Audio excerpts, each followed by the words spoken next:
Welcome to the lecture on criminal law. In this lecture, we're going to cover two parts of the chapter.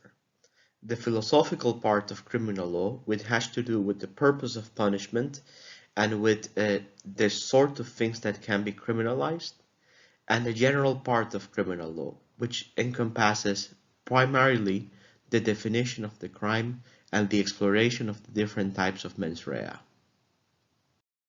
To begin this lecture by unpacking the metaphor that criminal law is both a sword and a shield. Criminal law is a sword because it wields the punitive power of the state. This power to punish is unique. No other entity in society really has the power to punish. Only the state can take away your freedoms legitimately. Only the state can cause serious physical harm to you legitimately. In fact, under human rights, it is the role of the state to protect you for any pretense that somebody else may have of punishing you. The state, nonetheless, guards for itself that monopoly on the power to punish, and it's wielded through criminal law, and in that sense, criminal law is a form of a sword. But criminal law is also a shield, because, first of all, only that who wields criminal law can punish. That is to say, what I just said, that only the state can punish. And the state can only punish within the boundaries of the criminal law. The state cannot punish capriciously. The state cannot punish in the way that an absolute sovereign could before the development of the rule of law. So the sword and a shield metaphor does not mean that the criminal law is something like a warrior holding a sword in the right hand and a shield in the left hand. Rather, the sword and a shield metaphor, what it says is that the criminal law is a shield to protect you from the sword. It has this dual aspect, an enabling and a restraining function. Already, in introducing the sword and shield function, I have introduced the concept of punishment. I have emphasized that this is a very unique feature of the criminal law, that the criminal law actually does manage to legitimately hurt you. In the modern West, we have limited this ability of hurting to the restriction of freedom, that is to say, incarceration. But of course, through time, the power to punish has been much broader. It has encompassed, for example, the death penalty or other forms of physical abuse. In some parts of the world today, of course, that still exists. Now, this very, let's say, this very striking power cries for justification. Why does the state have the power to punish? To what end is this power marshaled? Or rather, what is the aim of punishment? One can say that there are in general three theories of why we punish: the retributive theory, the preventive theory, and the theory of rehabilitation. The retributive theory is associated with, for example, Kant and Hegel. It is the idea that punishment is simply what you deserve for the commission of a crime, for the commission of wrongs that are so severe that they can only be repaid with some form of harm. We must be careful not to confuse the retributive theory of punishment with the idea of revenge. To put it in a very simple manner, revenge is hot, and the retributive theory of punishment is cold. For example, in the work of Hegel, the retributive theory of punishment is essentially a rationalistic idea of restoring the systematic integrity of the law. Through punishment, the law that has been severely breached becomes whole again. Second, we have the preventive or utilitarian theories. I think one can be preventive without being utilitarian, but in practice, these theories were developed by either utilitarians or proto-utilitarians. And here we think of people like Beccaria, Bentham, and Mill. The preventive theory of punishment says simply that punishment is a tool, like many others, that the state has to achieve the common good or the public welfare. What happens is that sometimes this is the best tool, because punishment through the criminal law serves two preventive aims. First, a specific prevention, that is to say, by putting the criminal in prison, we inhabilitate him from committing further crimes.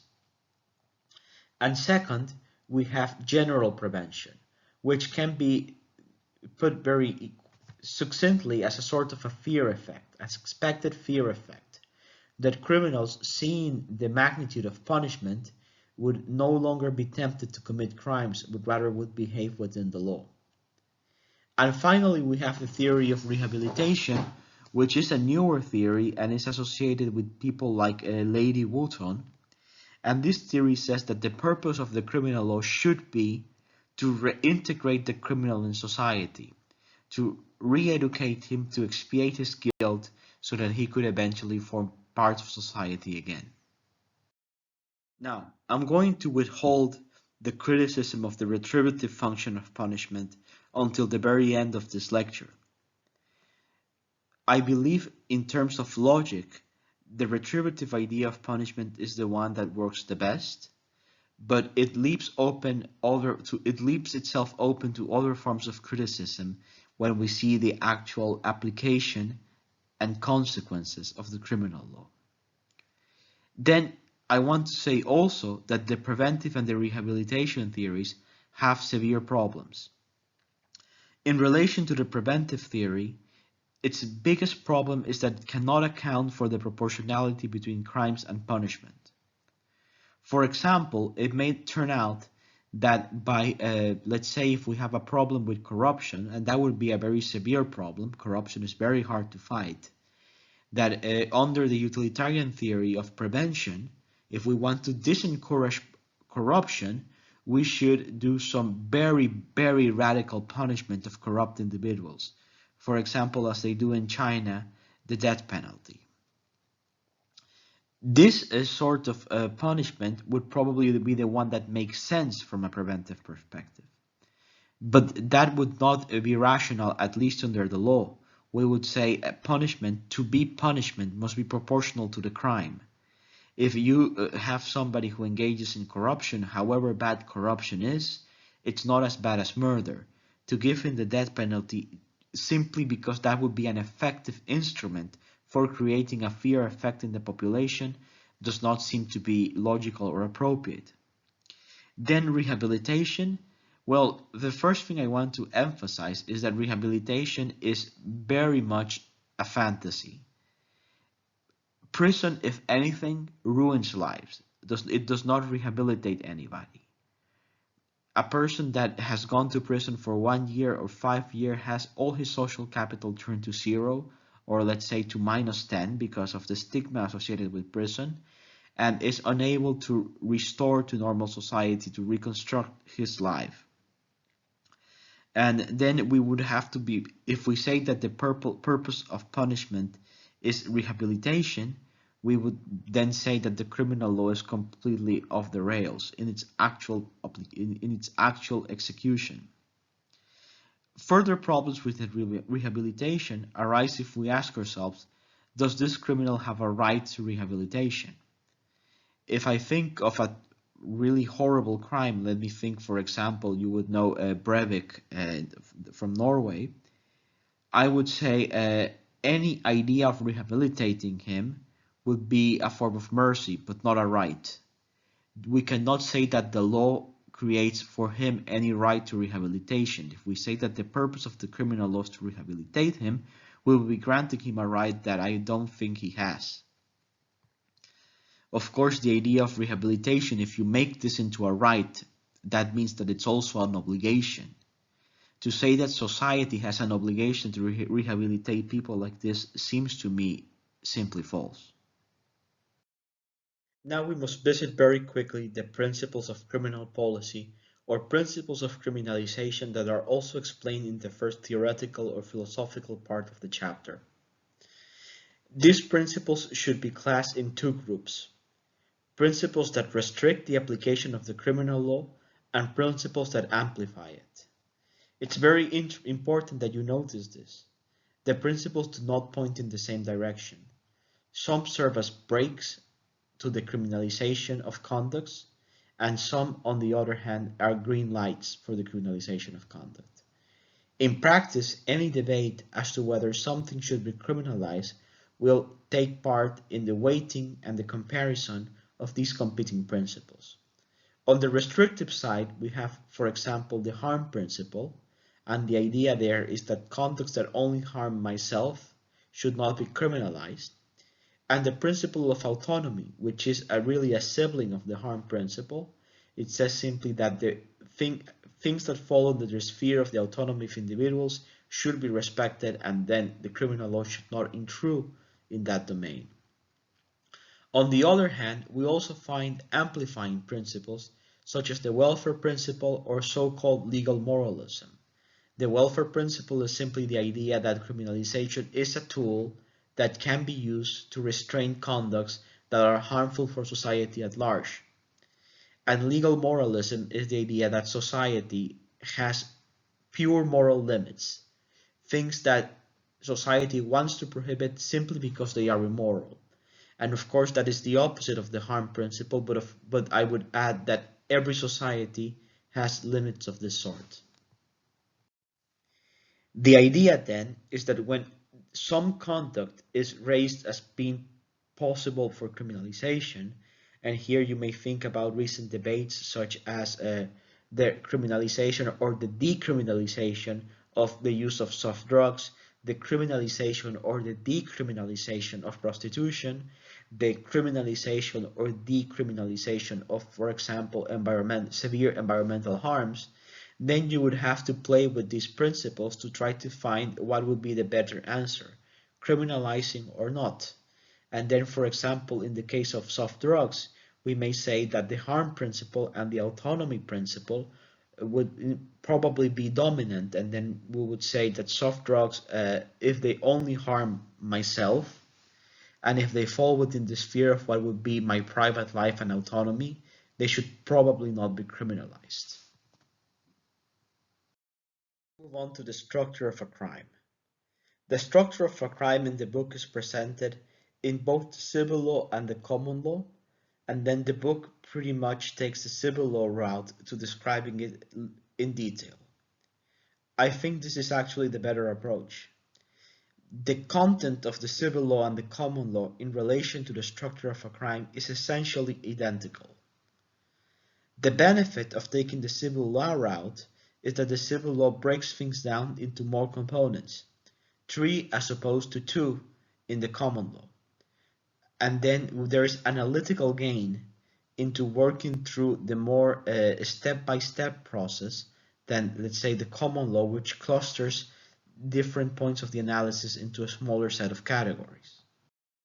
To get a feel for my claim that, and also the book's claim, that the list of the elements of a crime of the common law and the civil law is the same, only that the civil law breaks things down into more steps, just look very quickly at this example. So essentially what the civil law approach would say is something like this. What is theft in the civil law? It will be something like this. Whoever intentionally subtracts property of another. Step number 1. Step number 2. And in doing this is wrongful. That is to say, has no justification. And step number 3. In doing this, he is blameworthy. That is to say, he has no excuse. So if we meet these 3 elements, we configure the crime of theft. The common law, by contrast, would simply say something along the lines of whoever steals. And the word steals implicitly is a word that is intentional. It's a word that implies the subtraction of the property of another, that is intentional, wrongful, and blameworthy. That's already there built in, because the word steal is not value neutral, in the same way that the sentence whoever intentionally subtracts property of another is value neutral. So in the civil law, we have first this value neutral description, and then later the the judgment that of value, the wrongfulness and the blameworthiness. Whereas in the common law, this typically gets collapsed into one step or two steps, where you see immediately that the judgment of fact and the judgment of value are enmeshed with one another. Definition, often called a type or maybe even the typicity requirement, will describe the sort of conduct that will in principle be criminal. This will have to describe whether the conduct is intentional or it can also be culpable, and it will have to describe whether it's only conduct of commission or whether omission would also count. For example, theft or murder are types of crime that are only intentional. One cannot accidentally steal.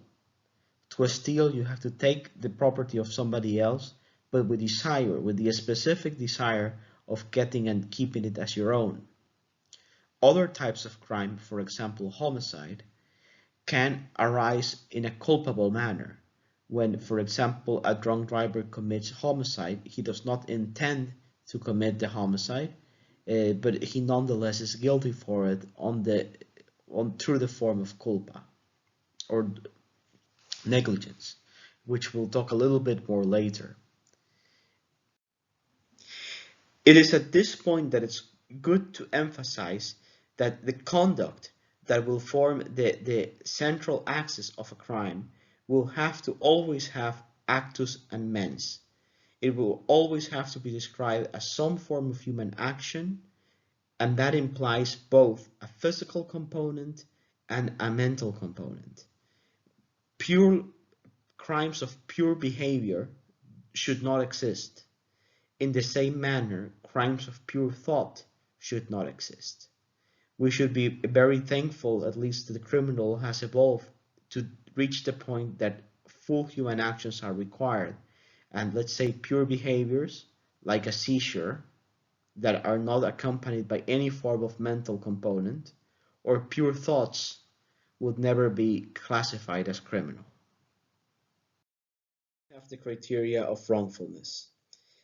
Something that already falls into the typicity of a crime, already falls into the defined criminal conduct, would be wrongful if the law does not provide any justification for it. So we might have defined homicide along the lines of just killing another person. Killing another person would be in principle a crime, but it might not be a crime if the law provides justification.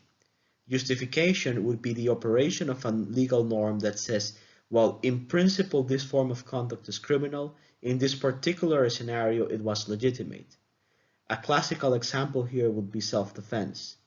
Should a person have no other option than to kill in self-defense a determined aggressor, then the law would say, although this fulfills the conduct that was prohibited, let's say the killing of another person, it does not satisfy the criteria of wrongfulness, and therefore is not a crime.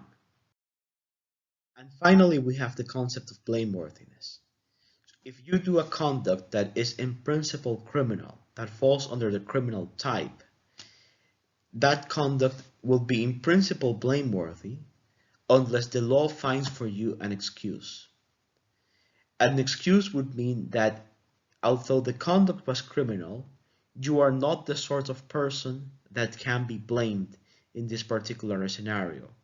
The point in that you could even say that in that particular point in time, you did not truly act as a person. And then the element of blameworthiness is different from the element of wrongfulness, whereas wrongfulness targets the conduct, blameworthiness targets the person. A person, for example, that is not blameworthy is a person who commits a crime under very severe mental illness, let's say under a completely psychotic episode. In that scenario, you would say the conduct is criminal, there is no justification, but nonetheless we find that the person could not be regarded as blameworthy. The person is not such that criminal guilt can fall upon him or her. We have said that for criminal liability, we need both act and mind. Now we will explore quickly how the mind component can be characterized.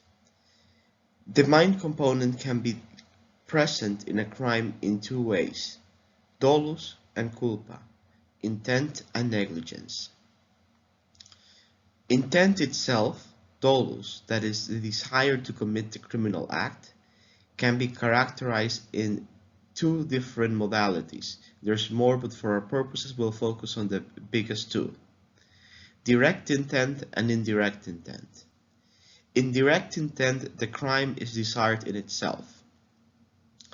I desire to shoot a person because I hate the person. That is direct intent. In indirect intent, by contrast, things are a little bit more complicated. There, the crime is not desired in itself. Something else is desired, and the crime is a means to the end. Here we have the example of the person that burns down the house, knowing that somebody's there and will be killed by the fire, but what the person really wants is to get the insurance money of compensation, not to kill the person. Notice that in this type of mens rea, the crime technically is still desired because we still have intent. It's not desired in itself, it's desired simply as a tool, but it's still desired. And in this way, indirect intent is different from dolus. Mere foreseeability of the crime is not enough. And this is something in where the book can maybe be too quick or too brief. In indirect intent, the crime is foreseen, but it's also accepted, it's also welcomed. And this is how indirect intent can be classified as a form of intent and not as a form of negligence. By contrast, in culpa or negligence, the criminal action is never really desired, neither directly or indirectly. Rather, in negligence, what happens is that the person does not take enough precautions to prevent the action from the consequence from arising. And then we have two types of negligence: conscious or unconscious. In unconscious negligence, the person knows that this criminal action might arise, but nevertheless does not take precautions to prevent its materialization. In this situation, we can see that essentially there's a big contrast with direct intent and with conditional intent and with other forms of intent, in the sense that the conscious negligent person knows the possibility of the criminal action materializing, but does not accept it. Rather, he trusts in his good luck that it will not happen, that it will not happen to him. The perfect example of conscious negligence would be a drunk driver. A drunk driver knows he's doing something dangerous, but does not expect a crime to materialize. Rather, he hopes that it will not. In unconscious negligence, this mental process by virtue of which the potential crime is identified, but not avoided in hopes that it will not materialize, is simply not present. The person does not think about the potential crime. The thing is that he should have. Unconscious negligence is like leaving the gas line open, the gas stove on. You did not think about it, but you should have thought about it. To leave for the end some comments on criminal law as a retributive system. So I want to say something that is a little bit provocative here. And I want to say that criminal law is essentially the most malfunctioning area of law. That is to say, in spite of its great glamour, I think most people who study law think they want to be criminal lawyers. And when you think of a law show on TV, typically you think of a criminal law thing. In spite of its glamour, in spite of its centrality for the law, I want to say that the criminal law basically does not work. Essentially, two problems I want to highlight here. The first is that the criminal law does not manage to be proportionate between crimes and punishments. it either falls to being too cruel, or at another limit, it actually has no answer for the types of crimes that arise. So with crimes of property, for example, if you imagine a person going 1 year in prison or 5 years in prison for stealing, you would imagine that only for property you get in exchange a ruined life. Then for very serious crimes like murder or homicide, in terms of retribution, the criminal law, there's nothing that the criminal law can do to make sure that the criminal is paid in same coin for what he did. The criminal law falls short of having proper retribution because humanly there's nothing that can be done to retribute certain horrible crimes. And in addition to this, the execution of criminal law is known to be heavily biased. Of the crimes that are committed, let's say of the big 100% of the crimes that are committed, only a fraction of these are actually retributed. And then the idea then that criminal law would restore the integrity of the system is actually a false one. The criminal law will only continue to criminalize the persons who are more vulnerable to criminalization, while leaving others to be free to be criminals and continue to be criminals. And in this regard, the criminal law represents, in it itself can represent a form of injustice.